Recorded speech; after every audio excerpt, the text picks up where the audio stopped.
আসসালামু আলাইকুম রহমতুল্লাহ। সুপ্রিয় শিক্ষার্থীবৃন্দ, আশা করি তোমরা সবাই ভালো আছো। আমরা আজ থেকে শুরু করতেছি অষ্টম শ্রেণীর সায়েন্স বই বা বিজ্ঞান বইয়ের সপ্তম অধ্যায় পৃথিবী ও মহাকর্ষ। এই বিজ্ঞান বইয়ের এর আগে আমরা প্রথম চ্যাপ্টার, দ্বিতীয় চ্যাপ্টার, তৃতীয় চ্যাপ্টার, দেন 6 নম্বর চ্যাপ্টার পরমাণু গঠন, যেটা এই কয়েকটা চ্যাপ্টার কিন্তু আমরা অলরেডি ক্লাস শেষ করেছি, তাই না? এবং আজ থেকে আমরা শুরু করতেছি পৃথিবী ও মহাকর্ষ এবং এরপরে বর্তনী রিলেটেড যে চ্যাপ্টারটা। তোমরা যারা বিগত এই চ্যাপ্টারগুলো করো নাই, তোমরা কিন্তু করে দেখতে পারো, ক্লাসগুলো অসাধারণ হয়েছে। এবং এই চ্যাপ্টারের উপর যতগুলো পর্ব হবে সবগুলো পর্বকে আমরা একসাথে করে এক ক্লাসের মাধ্যমে দিয়ে দিব। অনেকে আছে যারা খুঁজে পায় না পর্বগুলো, যার কারণে এক ক্লাসের মাধ্যমে তোমরা পেয়ে যাবা। মানে এক ক্লাসের ভিতরে সবগুলো পর্ব আমরা দিয়ে দিব।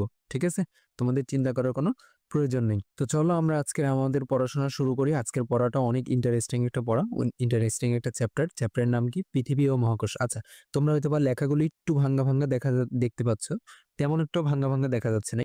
তবে যে একদম বোঝা যাচ্ছে না এমনটা না, কিন্তু যথেষ্ট বোঝা যাচ্ছে। তবে একটু সুন্দর বোঝা গেলে ভালো হইতো এটি। তাহলে চলো আমরা শুরু করি। আমাদের চ্যাপ্টারের নাম পৃথিবী ও মহাকর্ষ। আচ্ছা, পৃথিবী কি সেটা তো আমরা জানি, আমরা যেটাতে বসবাস করি। বিষয় হচ্ছে মহাকর্ষ কি, এটা কি আমরা জানি? এটা আমরা জানি না, তাই না? আচ্ছা, চিন্তা নাই, আমরা জেনে যাবো। আচ্ছা, প্রত্যেকটা চ্যাপ্টার শুরু করার আগে আমি কি করতাম? আমি কিছু প্রশ্ন দিয়ে দিতাম, কিন্তু এই চ্যাপ্টার শুরু করার আগে প্রশ্ন ওনারাই দিয়ে দিছে, যে আমরা এই যে রিডিং পড়লে প্রশ্নগুলো পেয়ে যাবো। আচ্ছা, এই মহাবিশ্বের প্রতিটি বস্তু একে অপরকে নিজের দিকে আকর্ষণ করে। আচ্ছা, এইটা কি তোমার বিশ্বাস হয়? প্রত্যেকটা বস্তু নিজের দিকে আকর্ষণ করে একটি অপরটিকে। আমি তোমাকে আকর্ষণ করতেছি, তুমি আমাকে আকর্ষণ করতেছে, এমনটা কি বিশ্বাস হয়? আসলে কিন্তু এমনটা হয়। আচ্ছা, এই আকর্ষণ বল কি সব ক্ষেত্রে সমান? আচ্ছা, এই লাইনটা বললো না, এই লাইনটার বিস্তারিত আমরা ভিতরে যে আরো পাবো। ঠিক আছে, যার কারণে আমি এখানে ব্যাখ্যা করলাম না। এই আকর্ষণ বল কি সব ক্ষেত্রে সমান হয়? একটা গাছকে আরেকটা গাছ আকর্ষণ করতে, একটা মানুষকে আরেকটা মানুষ আকর্ষণ করতেছে, একটা চেয়ারকে একটা টেবিল আকর্ষণ করতেছে। এখন কথা হচ্ছে, আকর্ষণ কি সব ক্ষেত্রে সমান? প্রথম প্রশ্ন। দ্বিতীয় প্রশ্ন হচ্ছে, কিসের উপরে এই আকর্ষণ বলের মান নির্ভর করতেছে? আচ্ছা, তৃতীয় প্রশ্ন, পৃথিবীর আকর্ষণের ফলে পরন্ত বস্তুর যে ত্বরণ হয় তার মান কত? এখন কথা হচ্ছে, ত্বরণ কি জিনিস সেটাই তোমরা অনেকে জানো না। চিন্তা নাই, আমরা ভিতরে যেয়ে প্রত্যেকটা শব্দ পাবো, প্রত্যেকটা শব্দের বিশ্লেষণ আমরা করব।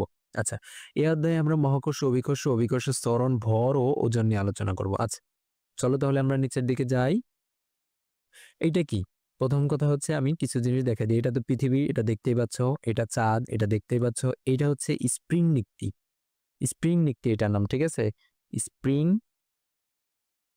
স্প্রিং নিক্তি নিক্তি আচ্ছা, এটার মাধ্যমে হচ্ছে ওজন মাপা হয়। ওজন মাপা হয়, ঠিক আছে? এটার মাধ্যমে কি করা হয়? ওজন মাপা হয়। আচ্ছা, এটা যে আমরা সামনে যে আরো ব্যাখ্যা বিশ্লেষণ পাবো। আচ্ছা, এটা কি? এটা হচ্ছে গাছ থেকে আপেল পড়ে যাওয়ার যে কাহিনীটা তোমরা শুনছিলা, নিউটন বাবার মাথায় যে আপেল পড়ছিল গাছ থেকে, তারপরে তো ওনার মাথায় প্রশ্ন আসলো, আপেলটা কেন নিচে পড়লো, উপরে কেন পড়লো না?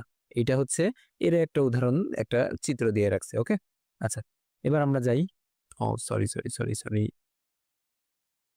আচ্ছা, এই অধ্যায় শেষে আমরা কি কি পড়বো এটা আমরা রিডিং করলাম না। আচ্ছা, পার্ট 1, মহাকর্ষ কি, এইটা আজকে আমরা পড়বো। এই পৃষ্ঠাটা আজকে আমরা মূলত পড়বো। আচ্ছা, পার্ট 1, মহাকর্ষ। আচ্ছা, আমরা যে লাফ দিয়ে উপরের দিকে উঠতে চাইলে বেশি দূর উঠতে পারি না। তুমি লাফ দাও, তুমি লাফ দিয়ে হাইস্টে গেলে অল্প একটু উঠবা, বেশি কি উঠতে পারবা? পারবা না। আবার ভূপৃষ্ঠের দিকে ফিরে আসি। এরপরে গাছের ফল মাটিতে পড়ে, তোমার মাথায় কি কখনো প্রশ্ন জাগছে, আরে গাছের ফল কেন মাটিতে পড়তেছে? গাছের ফলটা কেন উপরের দিকে যায় না? এরপর তুমি একটা ক্রিকেট বলকে উপরের দিকে ছুঁড়ে মারতেছো, বা একজন ব্যাটার একটা বল কি করতেছে, মারতেছে, মারার পরে কেন বলটা আকাশে উঠে আবার নিচে নামতেছে? কেন নিচে নামতেছে? তোমাকে আমি যদি এখন যদি উপরে ধরো চেঙ্গা মারলাম, তোমাকে আমি চেঙ্গা মারলাম, তুমি আবার নিচে আসবা, কিন্তু কেন আসবা? প্রশ্ন কি জাগছে কখনো? কেন আসবা? এই প্রশ্নটাই হচ্ছে এই মহাকর্ষ, এই যে পার্ট 1 মহাকর্ষ, এই মহাকর্ষর থেকে আমরা এই প্রশ্নটার উত্তর পাবো। ঠিক আছে, আচ্ছা, এই যে ক্রিকেট বলকে উপরের দিকে ছুড়ে দিলে মাটিতে পড়ে, এর কারণ কি? কারণ পৃথিবী আমাদেরকে তার নিজের দিকে টানে বা আকর্ষণ করে। আচ্ছা, উত্তর পাওয়া গেছো? উত্তর পাওয়া গেছো? এরপরে রিডিং করে জাস্ট এটা মনে রাখো, পৃথিবী আমাদেরকে তার নিজের দিকে টানে বা আকর্ষণ করে, যার কারণে এই যে ক্রিকেট বল উপরের দিকে ছুঁড়ে মারলেও মাটিতে পড়তেছে, আমি উপরের দিকে লাফ দিলেও আমার নিচে এসে পড়া লাগতেছে। ঠিক আছে, শুধু পৃথিবী কেন, সবকিছুই আমাদেরকে আকর্ষণ করে। আসলে এই মহাবিশ্বে প্রত্যেকটা বস্তু পরস্পরকে আকর্ষণ করে, এই আকর্ষণ বলকে মহাকর্ষ বলে। তার মানে তোমাকে যদি বলা হয় মহাকর্ষ বল কাকে বলে, তুমি কি বলবা?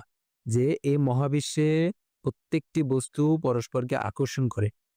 এই আকর্ষণ বলকে মহাকর্ষ বল বলে এবং এই ঘটনাকে, এই যে আকর্ষণ করার এই ঘটনা বা এই ফিনোমেনন বা এই ফিনোমেননকে বলে কি মহাকর্ষ। মহাকর্ষের সংজ্ঞা কি তোমরা পাইছো? আশা করি বুঝতে পারছো মহাকর্ষের সংজ্ঞা। এরপরে তোমরা নিশ্চয়ই নিউটন ও আপেল মাটিতে পড়ার কাহিনী শুনে থাকবে। কথিত আছে নিউটন একদিন গাছ বাগানে বসে চিন্তা করতেছিলেন। এমন সময় তিনি গাছ থেকে একটি আপেল মাটিতে পড়তে দেখেন। তার মনে প্রশ্ন জাগে, আপেলটি মাটিতে পড়লো কেন? নিশ্চয়ই একে মাটির দিকে টানছে। চিন্তা ভাবনার শেষে তিনি এই সিদ্ধান্ত উপনীত হন যে পৃথিবী সকল বস্তুকে তার নিজের দিকে টানে। পরে তিনি আরো সিদ্ধান্ত উপনীত হন যে শুধু পৃথিবী নয়, এই মহাবিশ্বের সকল বস্তুই একে অপরকে নিজের দিকে আকর্ষণ করে। আচ্ছা, তার মানে নিউটনের সিদ্ধান্তটা কি ছিল? আপেল পড়া কাহিনী থেকে মূলত তার সিদ্ধান্তটা কি ছিল? যে এই মহাবিশ্বের সকল বস্তু একে অপরকে নিজের দিকে আকর্ষণ করে। আচ্ছা, এ বিশ্বের যে কোনো দুটি বস্তুর মধ্যে যে আকর্ষণ বল তাই মহাকর্ষ বল। ঠিক আছে, মহাকর্ষ বলের সংজ্ঞা আমরা আগেই পেয়েছি। আচ্ছা, এরপর নিউটন এই মহাকর্ষ বল, এই যে ও যে বলল যে হচ্ছে প্রত্যেকটা বস্তু কোণাই একে অপরকে আকর্ষণ করতেছে। ধরো এই একটা বস্তু, আর হচ্ছে এই আরেকটা বস্তু। এখন এই দুইটা বস্তু একে অপরকে নিজের দিকে আকর্ষণ করতেছে। হ্যাঁ, এখন কথা হচ্ছে এই আকর্ষণ বলের মানটা কত? এই আকর্ষণ বলের মানটা কত? আকর্ষণ করতেছে, ভালো কথা। এখন কথা হচ্ছে কত জোরে আকর্ষণ করতেছে, কত শক্তি দিয়ে বা কত বল দিয়ে আকর্ষণ করতেছে, সেইটা বাহির করার জন্য উনি একটা সূত্রই দাঁড় করায় ফেলছে, একটা সূত্র আবিষ্কার করে ফেলছে। সেই সূত্রের নাম হচ্ছে মহাকর্ষের সূত্র। নিউটনের মহাকর্ষের সূত্র, সেই সূত্রের নাম। ঠিক আছে, কোন সূত্রর নাম মহাকর্ষের সূত্র? যেই সূত্র দিয়ে দুইটা বস্তুর মধ্যে মহাকর্ষ বলটা বাহির করা যায়, সেই সূত্রের নাম কি? মহাকর্ষের সূত্র। ঠিক আছে। আচ্ছা, দুটি বস্তু কণার মধ্যকার এই আকর্ষণ বলের মান শুধু কণাদের ভর এবং এদের মধ্যবর্তী দূরত্বের উপর নির্ভর করে। এই লাইনটা কি বলছে জানো? একটু আমি দেখাচ্ছি। এদের প্রকৃতি কিংবা মাধ্যমের প্রকৃতির উপর নির্ভর করে না। বস্তু কণাদ্বয়ের ভর বেশি হলে আকর্ষণ বল বেশি হয় এবং তাদের মধ্যে দূরত্ব বেশি হলে বল কম হয়। এই আকর্ষণ সম্পর্কে নিউটনের একটি সূত্র আছে যা নিউটনের মহাকর্ষের সূত্র নামে পরিচিত। এখন এখানে কি বলছে আমি একটু তোমাদেরকে লিখে বোঝানোর ট্রাই করি। হ্যাঁ, যে ধরো এই একটা বস্তু, আর এই হচ্ছে আরেকটা বস্তু, এই হচ্ছে দুইটা বস্তু। ঠিক আছে, দুইটা বস্তু। আচ্ছা, এদের মধ্যবর্তী যে আকর্ষণ বল, হ্যাঁ, এই আকর্ষণ বল, এই যে আকর্ষণ বলটা, এই দুইটার মধ্যে আকর্ষণ বলটা কিসের উপর নির্ভর করে জানো? নির্ভর করে হচ্ছে এই বস্তুটার ভরের উপর এবং এই বস্তুটার ভরের উপর। তার মানে কি? প্রথম কথা হচ্ছে এই যে আকর্ষণ বল বা মহাকর্ষ বল নির্ভর করতেছে কিসের উপর?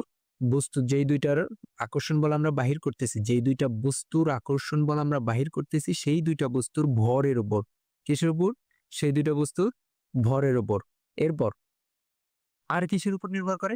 আরেকটা জিনিসের উপর নির্ভর করে, সেটা হচ্ছে এই দুইটার মাঝখানে দূরত্বের উপর নির্ভর করে। এই দুইটা বস্তু কত দূরে আছে, এক্সাক্ট কত দূরে আছে সেটার উপর নির্ভর করতেছে আরেকটা।